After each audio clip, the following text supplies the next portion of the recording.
บายดีมื้อนี้เป็นมื้อที่2เนาะที่น้ำท่วมก็แห้งลงแล้วเนาะสภาพแห้งลงว่ามื้อนี้เราจะมาอนามัยภัตตาคารอนามัยเฮือนการอนามัยเขาจะใส่เหมือนเขาจะใส่แล้วเนาะมีพวกไฟนองดับเพลิงเนาะว่าใส่ราชการของเราตรงนั้นเนาะว่าเจ้ามาช่วยเหลือเนาะเอารถดับเพลิงมาล้างตุ่มช่วยถือว่าก็ขอบใจเขาเจ้าก่อนล่วงหน้าเนาะมาคิดนี่ว่าเขาเจ้าได้เอารถมาช่วยจะช่วยอนามัยล้างตุ่ม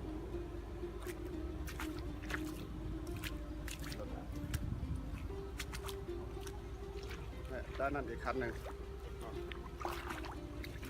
แล้วก็ขอบใจเจ้าก่อนลงหน้าที่เจ้ามาช่วยล่างเดี๋ยวจะไปเบิ่งนะว่าข้างในว่าจะเป็นอะไรผมจะลายป่ะ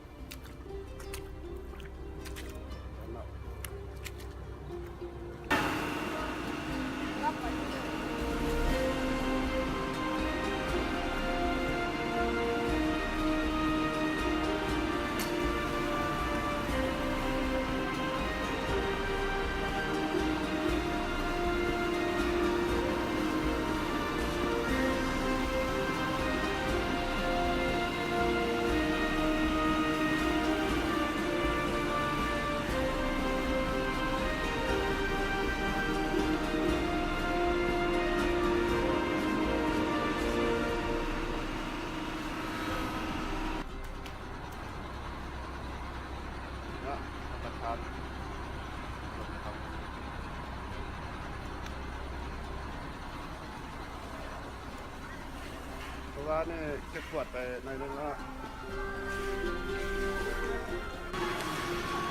นี่ไฟแมนสุดจิ๋วนิดโอเคไฟแมนสุดจิ๋วนี่ส่วนกับพวกน้ำแล้วเนาะ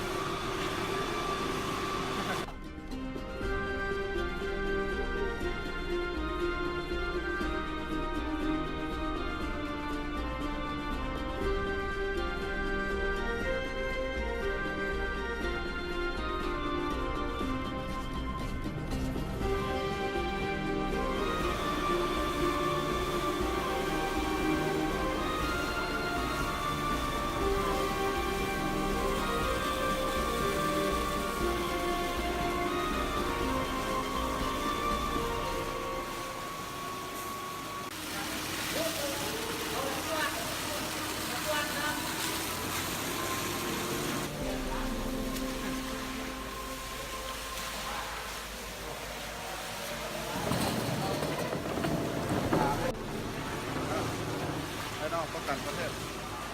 ช่วยเราไทยตัวที่8ลูกเนาะ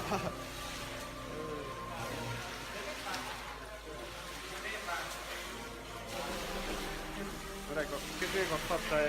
ครับให้น้องป้องกันประเทศเรานะของการผ่านแรงสนใจมาที่สุดก็กำลังมาช่วย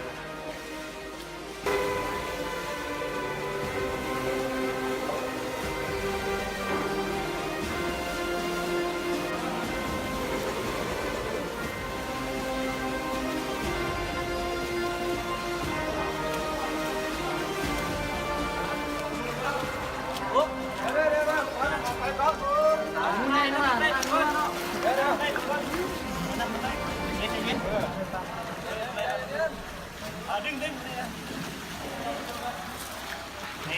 เดี๋ยวนั่นได้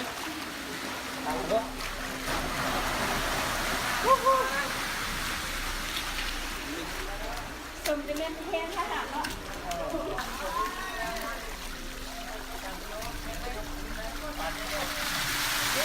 ลาด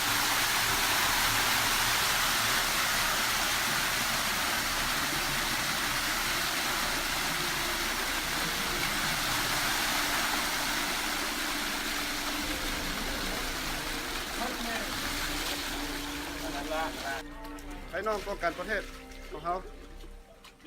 สามัคคีกันไรดีไรยกไปแล้วสามัคคีพลังนี่แหละเขาว่า ความพยายามอยู่ใส่ความพยายามอยู่บนหันบนความสำเร็จถือว่าตอนนี้เนาะอนามัยได้เกือบ60-70%เนาะออกพรรษานี่ใช้งานได้คือเก่าแน่นอนผู้ใดต้องการกินดองหรือว่าจัดงานสังสรรค์ต่างๆก็มาได้เลยเนาะ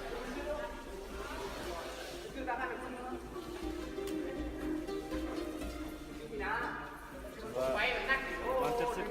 ที่สำเร็จไปเรื่องความสามัคคีและช่วยเหลือจากพี่น้องตักเพิ่มแล้วก็พี่น้องทหารแขกคนไทยเขาเนาะ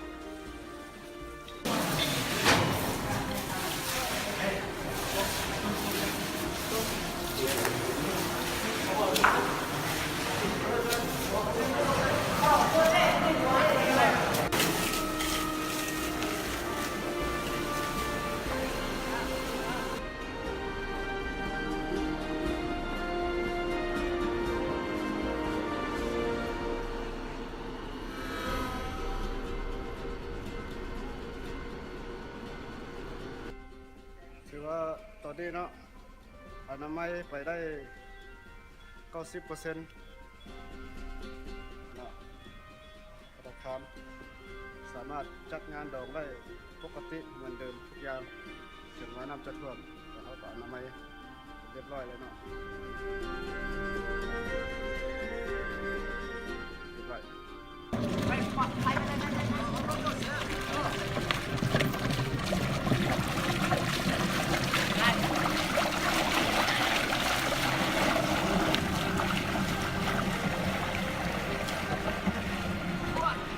สุดยอด ก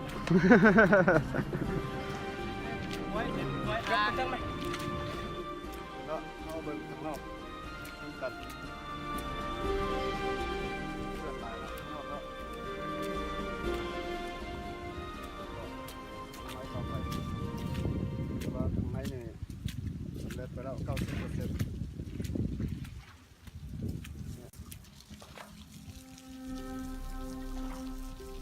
กำลังอนามัย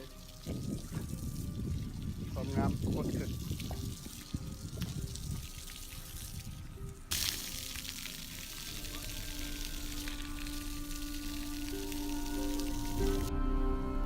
นี่น้องปลาคำซิสเรียบปลาคำปลาก็จะหายหมดแล้วบนเรือแล้วเนาะปลาเห็นปะจมหลายนะได้อะไรเคยสุดยอดเลยโอ้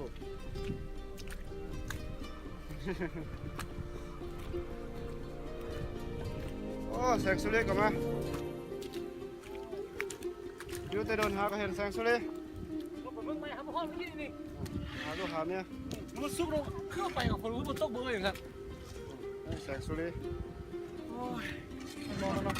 เออ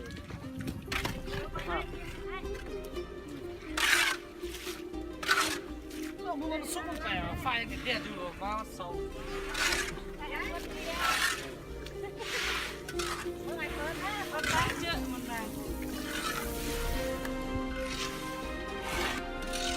นี่ไปแม่ตัวน้อยโอ้เก่งไปแม่นี่เป็นอะไรครับไงวะเป็นไงอ่ะโอ้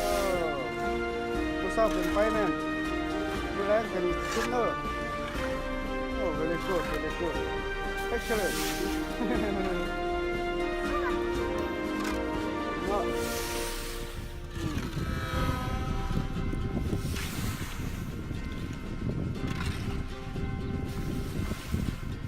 สภาพความเละเทะ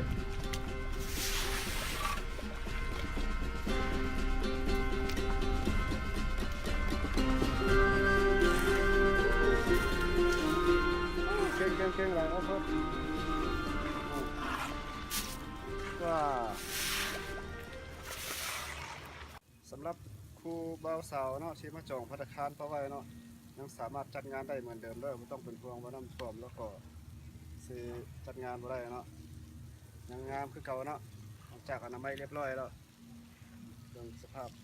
เล็กๆน้อยๆก่อนถือว่าออกพรรษานี่แน่นอนเปิดปกติสำหรับมื้อนี้เนาะเขาก็ต้องขอบใจไอ้น้องทหารเนาะที่เอากำลังมาช่วยในการอนามัยภัตตาคารบริเวณอ้อมรอบภัตตาคารได้เนาะแล้วก็ไอ้น้องดับเพลิงเนาะที่ให้ความช่วยเหลือทางด้านน้ำเนาะน้ำที่มาฉีดล้างอนามัยแล้วก็ทางอบตได้เนาะขอบใจทุกภาคส่วนที่มาให้การช่วยเหลือแล้วก็ทั้งหมู่เพื่อนพ่อแม่ไอ้น้องทุกคนสำหรับคลิปนี้เขาก็จะจบเพียงเท่านี้บ๊ายบายสบายดี บ๊ายบายสบายดีจบ